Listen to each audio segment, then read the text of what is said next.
नमस्कार विद्यार्थी मित्रांनो, मी सीमा तुमचे सरस्वती गुरुकुल चॅनलवरती स्वागत करत आहे।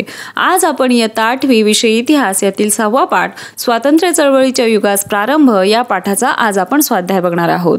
तर स्वाध्याय सुरू करण्यापूर्वी तुम्ही जर चॅनलवरती नवीन असाल किंवा अजूनही तुम्ही चॅनलला सबस्क्राइब केलेलं नसेल तर सबस्क्राइब नक्की करा, जेणेकरून येणाऱ्या सर्व व्हिडिओचे अपडेट्स तुम्हाला मिळत जातील। त्याचबरोबर डिस्क्रिप्शन बॉक्समध्ये एक लिंक दिलेली आहे, त्यावरती तुम्ही क्लिक केलं तर पहिल्यापासून तर शेवटच्या पाठापर्यंतचे त्या विषयाचे संपूर्ण स्वाध्यायाचे व्हिडिओ तुम्हाला एकाच ठिकाणी मिळून जातील। तेव्हा डिस्क्रिप्शन बॉक्स चेक करायला विसरू नका। तर चला तर मग सुरुवात करूया। यातील पहिला प्रश्न आहे, त्यामध्ये दिलेल्या पर्यायांपैकी योग्य पर्याय निवडून विधाने पुन्हा लिहा। त्यामध्ये 1 भारत सेवक समाजाची स्थापना रिकामी जागा यांनी केली। यामध्ये गणेश वासुदेव जोशी, ब भाऊदाजी लाड, क म गो रानडे, ड गोपाळ कृष्ण गोखले। तर याचा योग्य पर्याय आहे ड गोपाळ कृष्ण गोखले।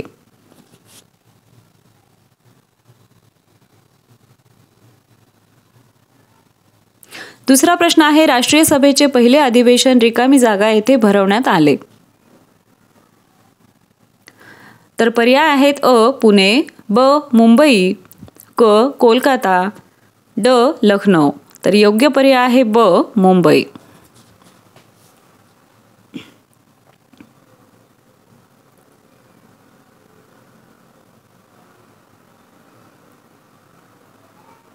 तिसरा प्रश्न आहे, गीता रहस्य हा ग्रंथ रिकामी जागा यांनी लिहिला।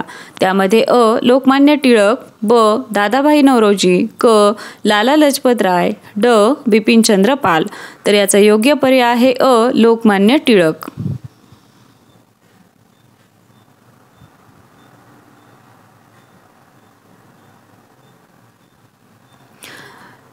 आता ब प्रश्न आहे, नावे लिहा। त्यामध्ये 1 मवाळ नेते। तर मवाळ नेत्यांची नावे या ठिकाणी लिहायची आहेत। कोणकोणती आहेत? गोपाळकृष्ण गोखले, सुरेंद्रनाथ बॅनर्जी, फिरोजशाह मेहता। आणि दुसरा आहे जहाल नेते। तर जहाल नेत्यांची नावे आहेत लाला लजपत राय, बाळ गंगाधर टिळक, बिपिनचंद्र पाल। दुसरा प्रश्न आहे, पुढील विधाने सहकारण स्पष्ट करा।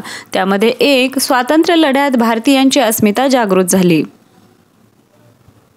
याचं उत्तर आहे, ब्रिटिश राजवटीत अनेक भारतीय व पाश्चिमात्य विद्वानांनी भारतीय संस्कृतीचा अभ्यास सुरू केला। संस्कृत, फारसी आणि अन्य भारतीय भाषांमधील हस्तलिखिते तपासून त्यावरील संशोधन प्रसिद्ध केली। डॉक्टर भाऊदाजी लाड, डॉक्टर रा.गो. भांडारकर अशा काही भारतीय विद्वानांनी प्राचीन भारतीय संस्कृतीचा सखोल अभ्यास केला। आपल्याला प्राचीन समृद्ध वारसा लाभला आहे हे समजल्याने स्वातंत्र्य लढ्यात भारतीयांची अस्मिता जागृत झाली।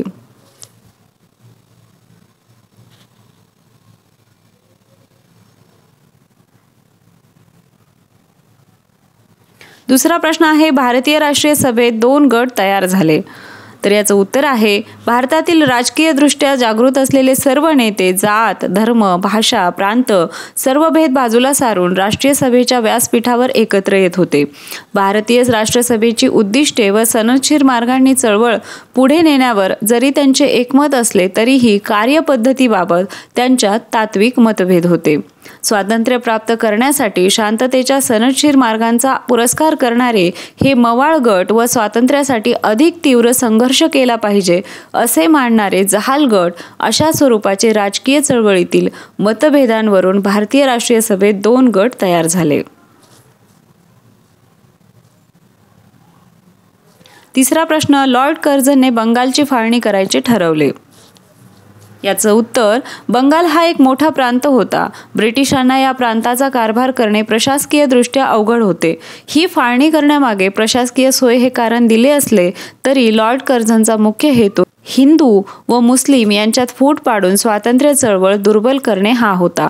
म्हणून लॉर्ड कर्झनने बंगालची फाळणी करायचे ठरवले।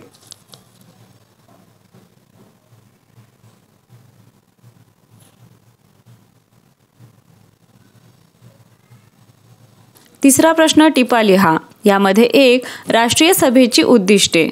याचं उत्तर, राष्ट्रीय सभेची उद्दिष्टे भारताच्या निरनिराळ्या भागातील लोकांना धर्म, वंश, जात, भाषा, भौगोलिक प्रदेश असे भेद विसरून एका व्यासपीठावर आणणे, परस्परांच्या समस्या जाणून घेऊन विचारविमर्श करणे, लोकांमध्ये ऐक्य भावना वृद्धिंगत करणे व राष्ट्राच्या उन्नतीसाठी प्रयत्न करणे ही होती।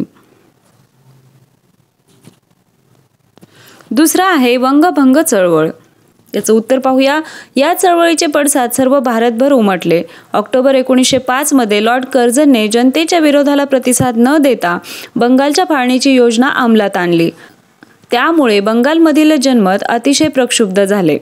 ब्रिटिश मालावर बहिष्कार टाकायचा, स्वदेशी माल खरेदी करायचा म्हणून एकजुटीने संघर्ष करण्यासाठी लोकांनी शपथा घेतल्या. सरकारी शाळा, महाविद्यालयांवर बहिष्कार टाकून असंख्य विद्यार्थी या चळवळीत सामील झाले. महाराष्ट्र व पंजाबमधील जनतेने विशेष उत्साहाने बंगालला साथ दिली.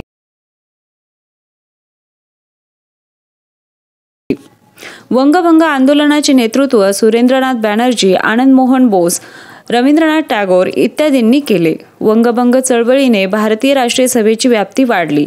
ही चळवळ राष्ट्रीय चळवळ बनली. यामुळे 1911 साली ब्रिटिशांनी बंगालची फाळणी रद्द केली.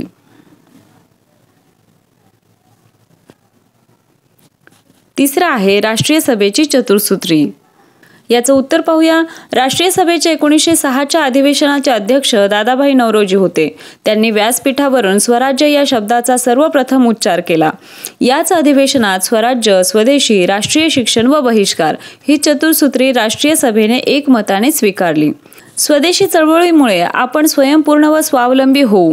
स्वदेशीच्या मार्गाने जाण्यासाठी आपल्या देशातील भांडवल, साधनसामुग्री, मनुष्यबळ आणि अन्य सर्व शक्ती आपल्याला एकत्रित कराव्या लागतील आणि यातूनच आपल्या देशाचे हित साधता येईल.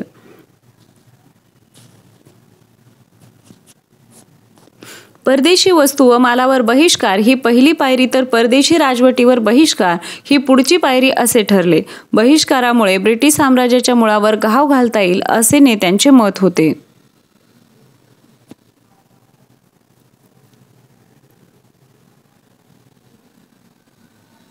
चौथा प्रश्न आहे भारतीय राष्ट्रीय सभेच्या स्थापनेची पार्श्वभूमी पुढील मुद्द्यांच्या आधारे स्पष्ट करा. यामध्ये काही मुद्दे दिलेले आहेत. त्यातील पहिला मुद्दा आहे प्रशासकीय केंद्रीकरण. पाहूया. ब्रिटिश प्रशासनाच्या एकछत्री अंमलामुळे देशभर समान धोरणे, सर्वांना कायद्यासमोर समान दर्जा मिळाला. त्यामुळे लोकांमध्ये एक राष्ट्रीयत्वाची भावना विकसित झाली. ब्रिटिशांनी प्रशासनाच्या सुविधेसाठी रेल्वे, रस्त्यांचे जाळे निर्माण केले.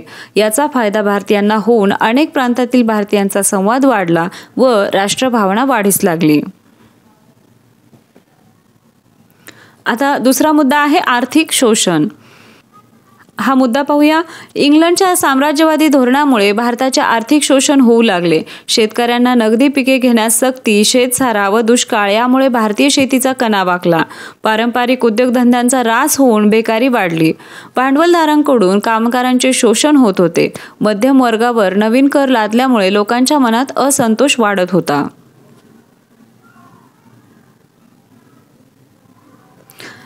तिसरा मुद्दा आहे पाश्चात्य शिक्षण. पाश्चात्य शिक्षणाच्या प्रसारामुळे न्याय, स्वातंत्र्य, समता, लोकशाही अशा नव्या कल्पनांची भारतीयांना ओळख झाली. बुद्धिनिष्ठा, विज्ञाननिष्ठा, मानवता, राष्ट्रवाद अशा मूल्यांच्या आधारावर आपल्या देशाची उन्नती साधावी अशी भावना भारतीयात रुजू लागली.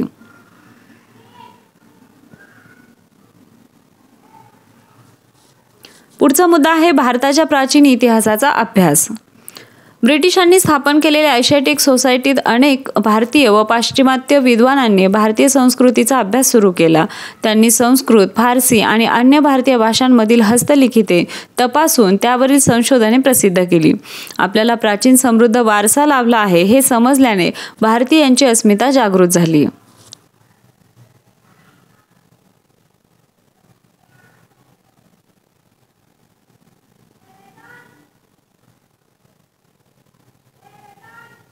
त्यानंतर आहे वृत्तपत्रांचे कार्य.